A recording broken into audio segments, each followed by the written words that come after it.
அன்பு சகோதர சகோதரிகளே, வணக்கம். தலைப்பு அழகான புனிதர்கள். ஆனால் அவங்க அழகா இருக்க மாட்டாங்க.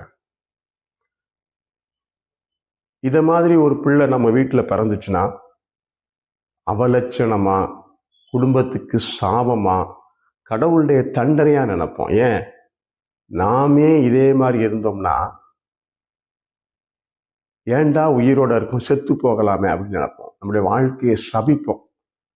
அப்படி 2 பேர், ஒருத்தர் சாமி பாசோ, இன்னொருத்தர் பவுலோ ரொபோட்டோ.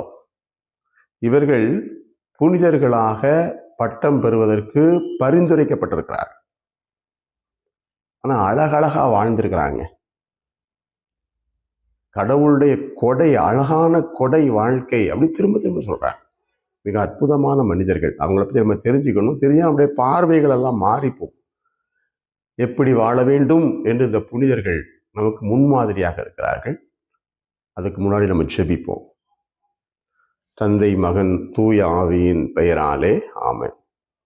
பரலோகத்தில் இருக்கிற எங்கள் பிதாவே, உம்முடைய நாமம் அர்ச்சிக்கப்படுவதாக, உம்முடைய ராஜ்யம் வருக, உம்முடைய சித்தம் பரலோகத்தில் செய்யப்படுவது போல பூலோகத்திலும் செய்யப்படுவதாக. எங்கள் அனுதின உணவை எங்களுக்கு இன்று அளித்தருளும். எங்களுக்கு எதிராக குற்றம் செய்தவர்கள் நாங்கள் மன்னிப்பது போல எங்கள் பாவங்களையும் மன்னியும். எங்களை சோதனையில் விழவிடாதையும் தீமையிலிருந்து எங்கள் ரட்சித்தருளும். ஆமென். முதலாவது நம்ம பார்க்க போறது இத்தாலி நாட்டில் பிறந்த சாமி பாசோ. 1995ஆம் ஆண்டு டிசம்பர் 1ஆம் தேதி இவர் பிறந்தார். பிறந்த 2 வயசுல கண்டுபிடிக்கிறாங்க அவருக்கு ஒரு வினோதமான நோய், புரொஜீரியா, HGPS அப்படின்னு சொல்லுவாங்க. தமிழ்ல முதிரா முதுமை அப்படிங்கிற நோய். அப்படின்னா என்ன, சிறு குழந்தையிலே வயசானவங்களுக்குள்ள முதுமைக்கான எல்லா அறிகுறிகளும் தென்படும். தலை வழுக்கையாயிரும்,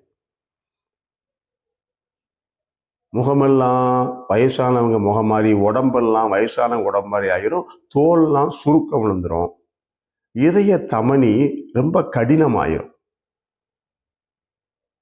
சாமி பாசோ அதே மாதிரி பாதிக்கப்பட்டவர். அவருடைய மொத்த உயரமே 4 அடி தான், 20 கிலோ மொத்தமே. இன்னொன்று என்ன கொடுமை தெரியுமா, இந்த நோயால் பாதிக்கப்பட்டவர்கள், இந்த புரொஜீரியா முதிரா முதுமை நோயால் பாதிக்கப்பட்டவங்க 15 வயசுக்குள்ள இறந்து போயிடுவாங்க. அவங்க அதிகமா வாழ்ந்தா 15 வயசு தான். ஆனா நம்ம சாமி பாசோ 28 வயசு வரைக்கும் உயிரோட வாழ்ந்திருக்கிறார். காரணம் அவருடைய நம்பிக்கை, இறை நம்பிக்கை, மன உறுதி, மகிழ்ச்சியான வாழ்க்கை. அவரு இத்தாலியினுடைய பதுவா பல்கலைக்கழகத்துல அறிவியல்ல இளங்கலையும் முதுகலையும் படிக்கிறாரு. அவர் படிக்கும் போதே இத்தாலி நாட்டு அதிபர் அவருக்கு நைட்ஹுட் அப்படிங்கிற மிகப்பெரிய விருதை வழங்குகிறார். என்ன மிக சிறப்பான மனிதராக அவரை பார்த்த உடனே சொல்லுவாங்க. இவர் முக்கியமா இந்த புரொஜீரியா அப்படிங்கிற அந்த நோய்க்கு உலகம் பூரா தூதுவராக, அம்பாசடராக எல்லா நாடுகளையும் போய் பேசுறார்.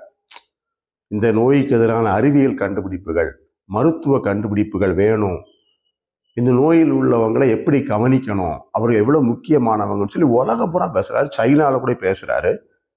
இன்னும் சொல்ல போனா உலகத்துல மிக சிறந்த அமைப்பு டெட்னு சொல்லுவாங்க, TED, technology entertainment and design. ஆண்டுக்கு ஒரு முறை மிகப்பெரிய சான்றோர்களை கூப்பிடுவாங்க. அங்கே இவர் போய் பேசுறார். என்னுடைய பேச்சுல மிகப்பெரிய ஒரு நம்பிக்கை, மன உறுதி, நிறைய தகவல்கள். அதையெல்லாம் கடந்து என்ன தெரியுமா, நிறைய நகைச்சுவை இருக்கும். இவர் பக்கத்துல உட்காந்து பேசினா சிரிக்காமலே இருக்க முடியாதான்.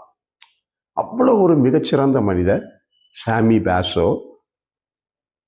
நம்முடைய திருத்தந்தை பிரான்சிஸ் கூட அவர் ஸ்கூல்ல படிக்கும்போது அவருக்கு ஃபோன் பண்ணி பேசுறார். ஏன்னா அவ்வளவுக்கு சிறப்பான மனிதர் ஆயிட்டார். அதுக்குள்ள திருத்தந்தையை போய் சந்திக்கிறார்.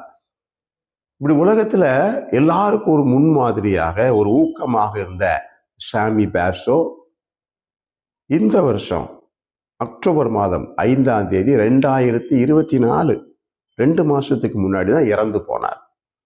அவருடைய இறப்புக்கு ஆயர்கள், குருக்கள் மிகப்பெரிய கூட்டம் திரண்டது. அது மாத்திரமல்ல, இறந்த கொஞ்ச நேரத்துக்குள்ள ஆன்லைன்ல ஒரு பெட்டிஷன் போட்டாங்க. ஏன்னா இவருக்கு புனிதர் பட்டம் கொடுக்கணுமா, விருப்பம் உள்ளவங்க சொல்லுங்கன்னு சொல்லி கொஞ்ச நேரத்துக்குள்ள 3000 பேர் அப்ளை பண்ணிட்டாங்க. இவருக்கு புனிதர் பட்டம் கொடுக்கணும் கொஞ்ச நேரத்துக்குள்ள. அதுக்கப்புறம் நிறைய புனிதர் பட்டம் கொடுக்கணுங்கிற பரிந்துரைகள் நிறையா வந்துச்சு. அவரை பற்றிய சாட்சிகள் நிறைய வந்துகிட்டு இருக்கு. சாமி பாசோ அவருடைய கடைசி ஒரு கடிதம் எழுதுறார். சாகிறதுக்கு முன்னாடி ஒரு கடிதம் எழுதுறார். அந்த கடிதத்தை பார்த்தோம்னா அவர் எவ்வளோ பெரிய மனுஷனா வாழ்ந்திருக்கிறாரு அப்படிங்கிற நமக்கு தெரியும். அந்த கடிதத்தில் அவர் சொல்றாரு, என்னுடைய வாழ்க்கையை மிக மகிழ்ச்சியோடு வாழ்ந்திருக்கிறேன்.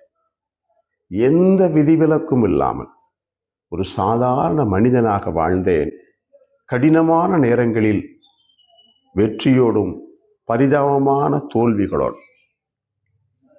வாழ்க்கை என்பது கடவுள் கொடுத்த பெரிய கொடை. நோயோடு போராடி தோற்று போனேன் என்று நினைக்காதீர்கள். வாழ்க்கை என்பது போர்க்களமும் அல்ல, போராட்டமும் அல்ல, மகிழ்ச்சியான கடவுளின் கொடை. தனிப்பட்ட புகழ், பெயர், திறமையெல்லாம் பறந்தும் மறைந்தும் போகும். நம் வாழ்வில் நாம் உருவாக்கும் அன்பு ஒன்றுதான் நிலையானது. ஏனெனில் கடவுள் ஒருவரே நிலையானவர். அன்பு கடவுளிடமிருந்து வருகின்றது. கடவுள் நம்பிக்கையே என் வாழ்வை உருவாக்கியது, மாற்றியது, வழிநடத்தியது. கடவுள் ஒவ்வொருவருக்கும் கொடுத்திருக்கும் சிலுவையை சுமக்க சோர்ந்து போகாதீர்கள். இயேசு சீமோனால் உதவி பெற்றது போல நீங்களும் உதவி கேட்க தயங்க வேண்டாம், அஞ்ச வேண்டாம். கடவுளோடு நெருங்கிய முழுமையான உறவை விட்டு விடாதீர்கள். அவருடைய திருவுளத்தை ஏற்றுக்கொள்ளுங்கள். அது நமக்கு கடமை. கடவுள் நமக்கு தந்தையும் தாயும் ஆவார். இயேசுவில் மனிதரின் பலவீனங்களை அனுபவித்துள்ளார். தூய ஆவியில் எப்பொழுதும் நம்முள் வாழ்கிறார். நம் முயற்சிகளை பாராட்டி அவர் இதயத்தில் நம்மை வைப்பார். நான் சாக விரும்பவில்லை, தயாராகவும் இல்லை, ஆனால் தயாரிக்கப்பட்டேன். கிறிஸ்தவர்கள் இறப்பின் வழியாக மட்டுமே விண்ணக தந்தையிடம் செல்ல முடியும். அவர் முகத்தை பார்க்க முடியும். புனித பிரான்சிஸ் அசிசியார் கூறுவது போல, சகோதரி இறப்பே, உன்னை நான் ஆற தழுவிக் கொள்கிறேன். கடைசி அவர் எழுதின கடிதம். இந்த கடிதத்தை திரும்ப திரும்ப சொல்றாரு பாருங்க. வாழ்க்கை கடவுள் கொடுத்த பெரிய கொடை. அற்புதமான மனுஷங்க அவர். சிலுவையை பற்றி சொல்றாரு, எப்படி நம்ம சுமக்கணும், கஷ்டங்களை எப்படி சுமக்கணும், அதை பற்றி சொல்றாரு. அடுத்து இன்னொருத்தர், அவரும் புனிதர் பட்டத்துக்காக தயாராகி கொண்டிருக்கிறார். பிரேசில் நாட்டில் பிறந்த பவுலோ ரொபேட்டோ. பவுலோ ரொபேட்டோ 7 வயசு இருக்கும்போது அவருக்கு தோல் புற்றுநோய், ஸ்கின் கேன்சர், தோல் பூரா உடம்பெல்லாம் பரவிச்சு. ஆனால் முக்கியமாக அவருடைய முகத்தில் அந்த புற்றுநோய் மிக அதிகமான பாதி.